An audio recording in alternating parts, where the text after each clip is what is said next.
করে নাই, না করে তাকে ইনসুলিন দিচ্ছে। এখন তার ইনসুলিন ছিল ধরেন ওনার মতো 22 বা 32, ওই মাকে দিছে আরো ইনসুলিন। এখন অতিরিক্ত ইনসুলিন বাচ্চার জন্য কি ক্ষতি, ওই যে গর্ভবতী মায়ের বাচ্চার জন্য অতিরিক্ত ইনসুলিন কি ক্ষতি, এই ব্যাপারে ডাক্তাররা নিজেরা একেবারে অন্ধ, জানে না, জানার চেষ্টা করে না, রোগীদের অন্ধ বানায় রাখছে, রোগীরাও জানে না, জানার চেষ্টা করে না। এটা সিরিয়াস ক্রাইম, বউ মায়ের বাচ্চার জীবন ধ্বংস করতেছে তারা এইভাবে। অতএব কারণে আপনারা যারা এই ইনসুলিন নেন বা আপনাকে সাজেস্ট করা হয়, খবরদার আপনার ইনসুলিন লেভেল জানতেই হবে এবং হোমা আইআর জানতেই হবে আর সি-পেপটাইড জানতেই হবে।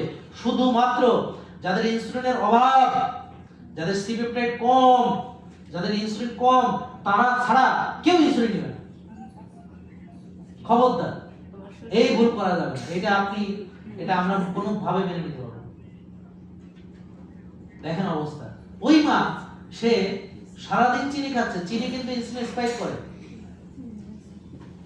আবার ইনসুলিন দিতেছে, অথচ তার ইনসুলিন মাপে না এবং